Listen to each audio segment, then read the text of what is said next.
Come on and join right in. The Heartfelt Kids are about to begin.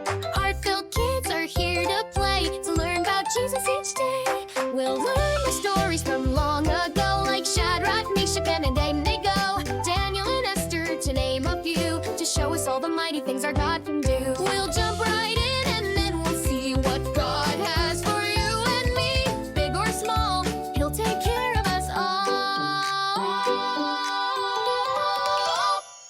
Heartfelt Kids are here today to hear what God's Word has to say. Come along and have some fun. God's Word is for everyone.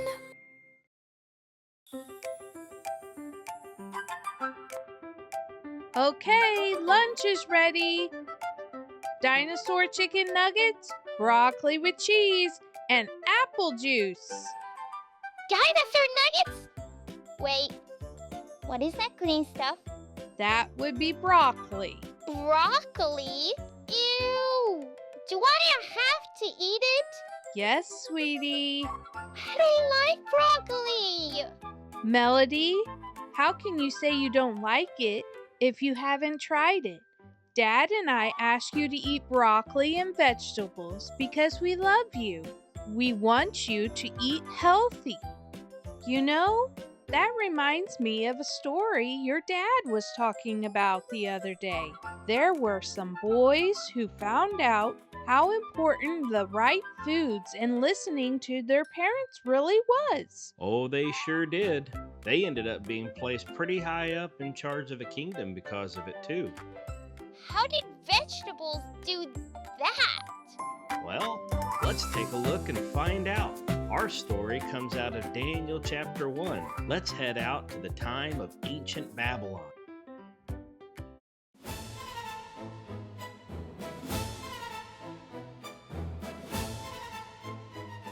Israel had been conquered by the Babylonians, and some of the people carried off as conquered slaves. The king of Babylon, Nebuchadnezzar, came up with an idea particularly for the young people of Israel. He wanted a new generation of Babylonian rulers.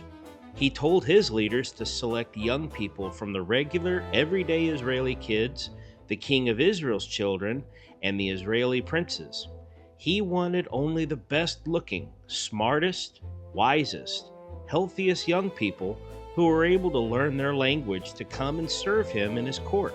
Out of the people of Judah were 4 young men who stood out among the others, and they were selected for the honor of the king's service. There were Daniel, Hananiah, Mishael, and Azariah. And away they went to report in to the chief eunuch, Ashpenaz. Ah, you boys must be the new candidates from Israel. Yes, you'll do quite nicely. Welcome to Babylon, gentlemen. My name is Ashpenaz.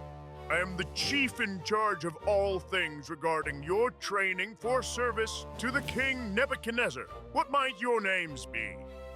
Chief Ashpenaz, I'm Daniel. These are my friends, Hananiah, Mishael, and Azariah. No, this'll never do.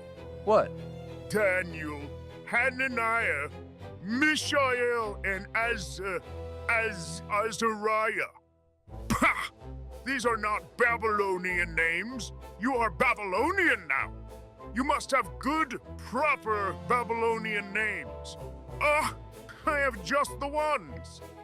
Daniel, your new name is Belteshazzar.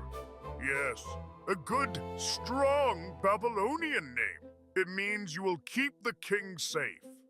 And you, Hananiah, your new name will be Shadrach. Your name means faith. And you, Mishael, your new name will be Meshach. It means guest to the king, which you are. And you, Azariah. What a confusing name. Your new name will be Abednego, as you will be a servant. A bendy what? What did he say? What kind of name is that? How is a Bendaboo less confusing than Azariah? You think yours is bad?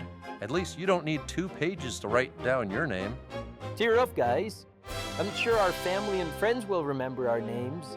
In years to come, they'll tell great stories of the adventures of Hananiah, Mishael, and Azariah. Surely no one will even remember who Shadrach, Meshach, and Abednego even are. Ha ha ha ha! Belteshazzar, you and your friends are funny. I like you. This will be a fun 3 years. 3 years? Yes.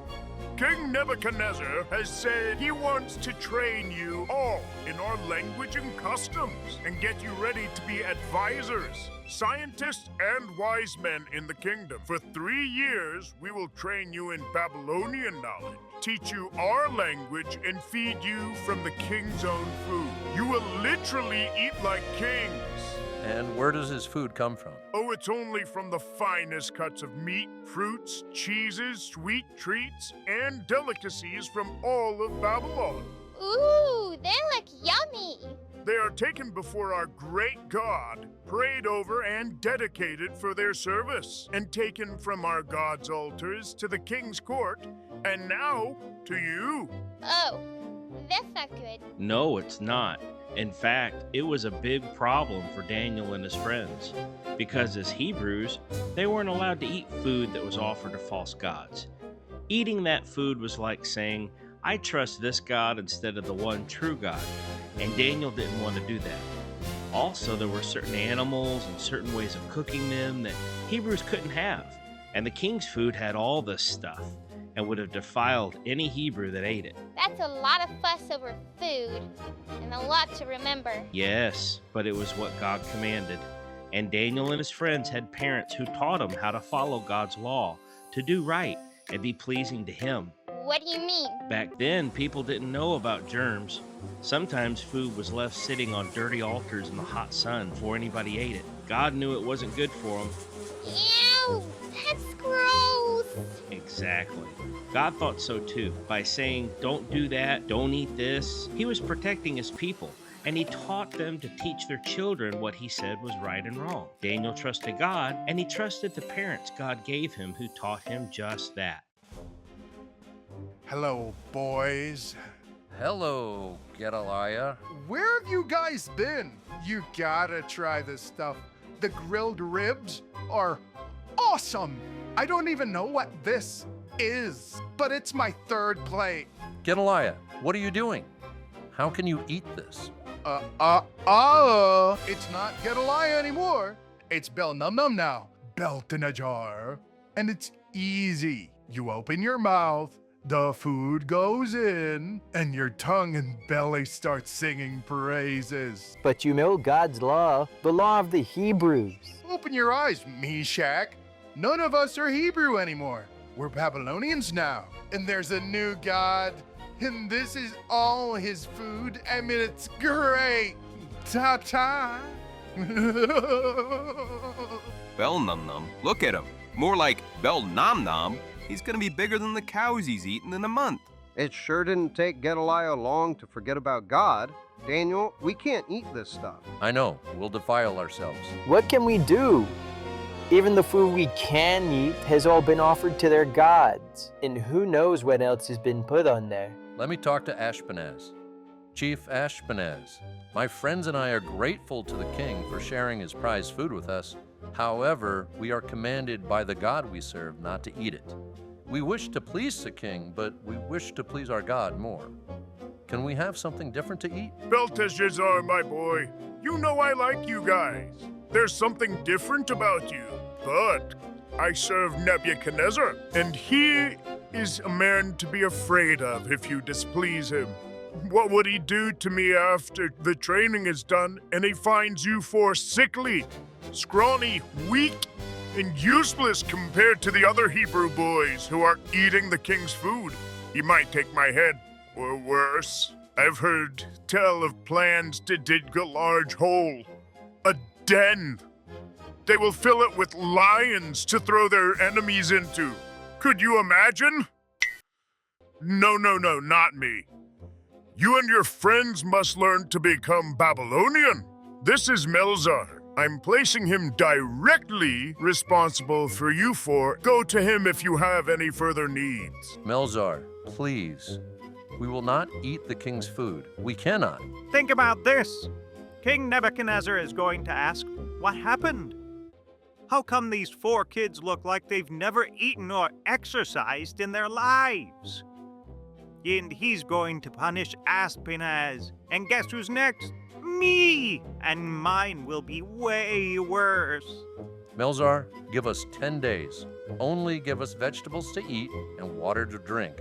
At the end of 10 days, look at us, examine us, evaluate us. If we are worse off, weaker, and not as healthy as the other boys, then we will submit ourselves to your commands. Melzar didn't see the harm in 10 days when the king wouldn't see the boys for 3 years, so he gave them vegetables and water. 10 days of just vegetables and water? Yuck! For Daniel and his friends, it was better than making God unhappy. 10 days came and went, and it was pretty obvious. Daniel and his friends were better off than the others. Hey, Bell Nom Nom, want me to get you another plate? Everybody, gangway! Well, if I didn't see it with my own 2 eyes, I never would have believed it. Okay, vegetables and water it is. And so, for the next 3 years, Daniel and his friends learned all the things the Babylonians wanted to teach them. They grew bigger and stronger physically and as friends, so God gave them a blessing. He gave them the ability to learn more and learn faster than anyone else. God blessed Daniel specifically by giving him the power to interpret dreams, and he served until Babylon fell and the Persians took over. When the time came for all the Hebrews to be evaluated by King Nebuchadnezzar, no one impressed him more than Daniel, Shadrach, Meshach, and Abednego. When Nebuchadnezzar tested them, they were 10 times smarter, 10 times wiser, and 10 times more understanding than not just the other boys that were there, but all the adults who were already serving the king, with Daniel standing out even more so than his friends. They pleased King Nebuchadnezzar, and he placed them in charge of different areas of Babylon. What's more, they pleased God by giving up eating all that delicious meat and only eating vegetables so they wouldn't disobey him. Daniel's parents taught him how to please God, and he always made sure that whatever he did pleased God first before he thought of making everyone else happy with him. By doing that, he honored his father and mother, which is one of the 10 commandments. It pleased God, and it also kept him safe. Well, I want to honor you and Mom, and I want God to be happy with me.